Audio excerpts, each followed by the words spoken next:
Hi there. As everyone is aware, we're in a health crisis, and many of you will have been affected greatly by that. And I got to thinking about how we've been doing sort of games nights online, and some of you have even done exercise routines. And so I thought about the mediums we've used, social media and other platforms, and I thought, what a great way I can bring my story, as everyone is aware of it, to life, and through pictures, and I'll be bringing music and audio. And I'll just hold this up here first before I tell a bit more. This is a paperback copy and hardback, which is slightly different. It's The Strange World. The tagline is, "It was a challenge getting into the world. It will be a greater one to get out." And the back reads, "This world has been built solid, should have been near perfect," came the fateful words of a king, dreaming of a better times in a better place. But shoulda, coulda, woulda did not change matters for the people of the strange world. History had already been made. Destiny was their treasure chest, and the good people of the world had a pretty good idea of how to unlock it. I'll just show you the colorful backing. So I had, written the story, or thought of the story, I should say, since like age 7, and it's developed over time, and characters have come into it. So I'd like to just read it, and you'll see. I recommend also watching the trailer, should you want to know more, and I'll add a link to that. Let's start.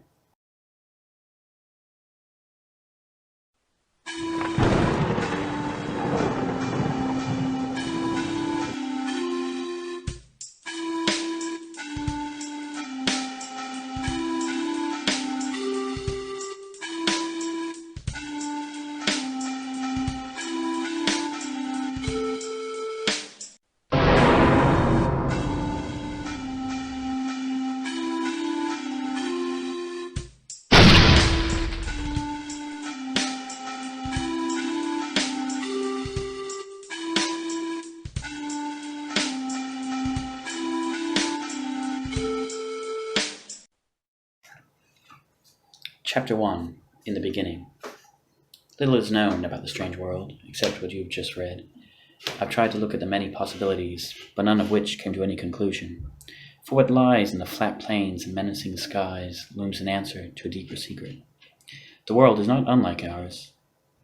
It is, after all, a mere reflection of the Northern Hemisphere. I came to the world in 1993, and this is my story. November 26th, 1993. The sun was so welcoming outside, dispelling the shadiest corners of snow into a pool of sunshine. My family was indoors watching TV when I quietly stepped foot in my backyard. To my surprise, there was a complete stranger sitting on the lawn with his back turned to me. "What are you doing out here?" I asked rather abruptly. "Leave me alone," came the fierce reply. Sitting as he was, I could not make out a face to him, but I guessed he was about my age. He went on to tell me about his dad and how he was in battle. He was due to return last week, but he had not. Looking at the stranger, I could see he was sitting on something. It was revealed as he stood up. "You have a tail!" As I caught a better look at him, he did look less human. "My name's Doggy. I am part dog." I could at this point run back inside or find out more. He could see I was edgy and looked at me funnily. "You look like you've never seen fur before." "I never seen one walk and talk before," I answered, lost for words, but rather amused. The writing on his fleece caught my eye. "Ein Roffelak," it read boldly. "I don't get your shirt." "My dad is out there, and we used to live there, so that's why I wear it." I was young, and there were a lot of words I was not too familiar with, but that did not even sound English. I stared at the words and finally made sense of it. "California, that's what it says." Doggy looked in shock, but I thought was a normal reply. "How could you know that?" he asked. There was obviously a big jump in understanding each other.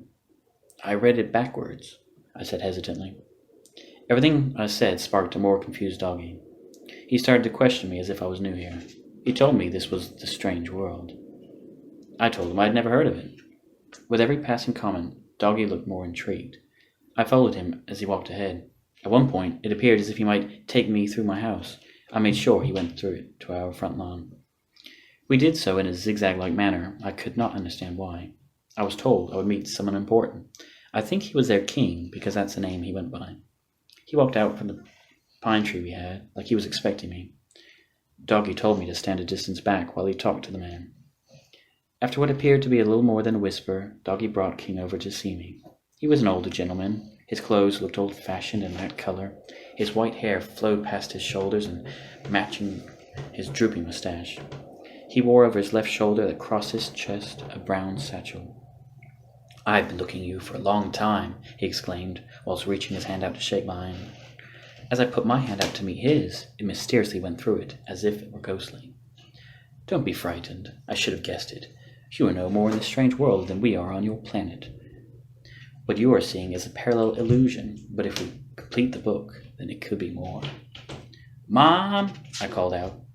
"She won't be able to see us or hear us, and likewise neither could we," informed the old man. "Everything okay, Nick?" Mom asked as she opened the front door, but incidentally did not comment on the two strangers on the front lawn. "What time is supper?" I diverted. "It'll be at least 20 more minutes." With that, Mom returned to his side.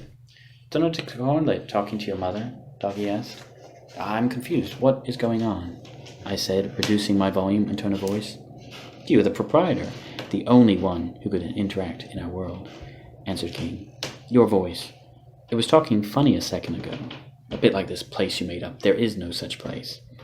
You're young, naive that such a world exists, but you are proof that it does. I was looking for half of a book that I think you wound up with." "Yeah, I found an old book, but it's junk, and I was going to throw it away," I replied. King knew a lot more than he ever could have done. I was expecting at any moment to wake up from this all. "Well, then you won't mind if I take a look at it?" I had no reason to keep it from the old man, so I went indoors to get it. Half an open book lay on my bed just as I left it. I picked it up and went out the front, but I could not see King or Doggy anywhere. I opened the book a little, and everything went black for a few seconds. When I could see clearly again, King and Doggy were stood just as they had been. I handed the book over to the old man, not missing it at all. "I couldn't see you for a few seconds. I don't know what happened," I responded, looking at King blankly. "I forgot to mention to keep the book open to the page. It allows you to see us. Now you can see what happens when these two halves become whole." King grabbed from his satchel the other half of the book and put it together with anticipation. And in a mad spiral of colors I started to fall from thin air, like the scene around me had changed completely. The ground slowly came to view, but I was still falling at a frightening speed, with clearly nothing to support my fall. It would have spelled death, but magically, at the last few feet, I gently floated down before touching. Nick looked up in a daze at the familiar tree at the front, only it was not alone. He found himself in a forest of dead pine trees, except this particular tree, which did not appear harmed in any way. Beside his feet, the book had fallen also, precariously landing half open upside down. "Where am I? What just happened?" Nick said in a confused state. "I didn't expect that," the old man said. He did not look very happy with the outcome, and Doggy just stood quiet through it all. "I'm not in my backyard anymore. Everything was spinning, and we are now in these woods," Nick announced. King fell silent as he thought deeply. "Then it is you who has been transported to our world. I thought, or at least hoped, it would be the other way round." There was a lot to be thought out. When Nick's half of the book was open, it let him see the strange world inhabitants, but nothing more. King had the other part, which proved useless on its own. Now that the book is whole, King could see everything in its entirety. The old man picked up the open book and handed it over to the stranger, suggesting again that he keep the book open to the page. They fought their way out of the woods after a long and treacherous walk and onto a dirt road that did not seem to end. Nick watched as the old man walked in a powerful stride. Even the fallen trees were an obstacle for him. Surely a man as old as he appeared would find the least obstacle a struggle. Nick followed King and Doggy as they guided him through unknown territory. "That back there is the Wiltern Forest, or Forest of the Damned as we came to know it," King began. "Since the tragic fire in 1981, all wildlife died along with the trees. Somehow, for 9 years, we missed the answer to the portal from a tree that survived it all." Nick looked around, completely bemused by what he saw. "You ever rode horseback where you're from?" King asked, unsure as to what the young stranger was used to. "I never have," Nick answered, walking up to 3 dark stallions on the side of the pasture. King introduced him to them. "This is Thunder, Lightning, and Sky. Another horse lives in the barn closer to my home. His name is Straw. Thunder is my brother. You have to watch him. He can kick like a bull if you are unkind to him," Doggy announced, quite unexpectedly. King laughed and hopped on Thunder, who had a dark brown coat, whilst Doggy took Lightning, more easily identified from the white streak featured on his side. Nick was left with Sky, a female horse, seemingly calm and settled. Nick delicately placed the open book in the horse's saddlebag before climbing on her. Having had no idea what the ride would be like, Nick took to the reins a little nervously, but King reassured him. Sky's my horse. You'll be used to her in no time at all. Nick did not think those words would sink in as well as they had, but he genuinely felt safe. At least, he was not alone. Sky leapt forward in a strong but steady pace, and in no time at all, Nick felt confident on his own. He followed behind Lightning, whom he liked best, while Thunder led them on. Nick assumed King took that horse because he was difficult, and it was quite plain to see that. They rounded the corner at the end of the pasture, onto a new dirt road, and went straight from there. The road finally ended with a beautifully cut lawn and an old timber cottage set behind it. Nick could not help but stare. It was an impressive structure with a great balcony at the top overlooking them.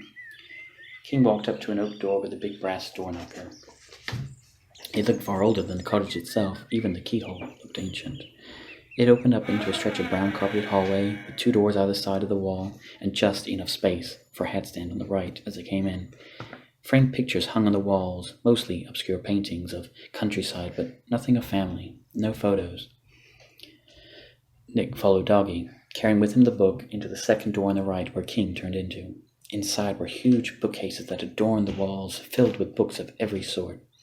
Leather lounge chairs sat on beautiful rugs. Struck by the size and imagery of the room, Nick took a seat on the comfortable chairs. "This, as you can see, is a library," King exclaimed, raising a brandy and a glass on a coffee table beside him. "There is a lot I wish to find out from you. I suppose you would like to know more about me," the man continued, decanting the brandy in a glass for himself. "I moved down here at the St. Matthias home 4 years ago, saving the place from disrepair after the last owner left it 8 years previous. He must have loved this place, always up in the woods before the fire. When that went ablaze back in 81, he up and left, and no one has lived here since. This world has been built solid, should have been near perfect, but there are flaws, like the few who start fires, or like the few that want me dead." It was only a matter of time before the forgotten King was cut short from the sound of footsteps outside his house. What looked like an ordinary book on the coffee table turned into a black and white CCTV screen revealing the stranger outside the front door, and the man stood by it. King did not hesitate to let the stranger inside, and with the press of a button, the front door unlocked itself. Nick was curious. Why should the house have so many gadgets but be kept so hidden? Within seconds of letting the man in, he found his way into the library. "King, I have news on..." The strange man with a straw hat stopped mid-sentence. "It's okay. This is Nick, a new friend of ours," King answered as he followed the man outside the room. "Who is that man?" Nick asked Doggy. "His name is Sconatach, and he was meant to bring news on my father's return." Doggy looked suspiciously towards the door that King and the Scarecrow had both exited from. Outside the room, the pair spoke, which muffled inside. "He is no threat, then." "Forget Nick. What is this all about?" Doggy stood up to hear more and put his ear to the door. "The situation is out of control at the Prickly Thorn Valley. Silas is shouting orders without thinking of the consequences. We are losing a lot of men out there," came the voice of Sconatach. A sad look loomed over Doggy's face, and Nick could tell it was not the best of news. Doggy went to sit back down, and the voices became distant again. "At least for Doggy's sake, his father will be returning and is on his way shortly, though we must proceed to the valley." All the voices were muffled, and who spoke them could not be identified. Seconds later, King returned to the room and looked at Doggy. "Your father's on his way, Doggy. That's great news for all of us." "At last, I knew it wouldn't be too long," feigned Doggy, and all the while Nick could tell he was not amused. "Sconatach and I have other business that is serious, but not your concern, so we will be gone for some time. I would rather you wait with Nick here until we return.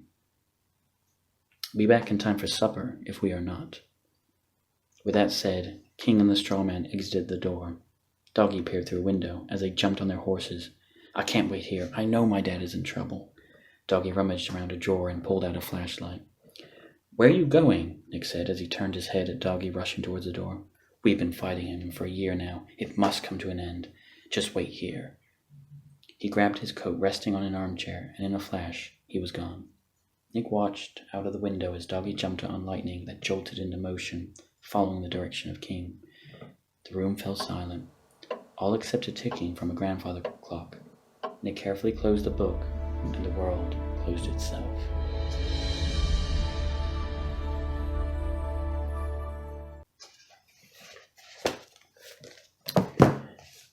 Well, thank you. That was chapter 1, and I will be hopefully getting to the end of the book, but I'd just like your thoughts, comments, until we see you next time.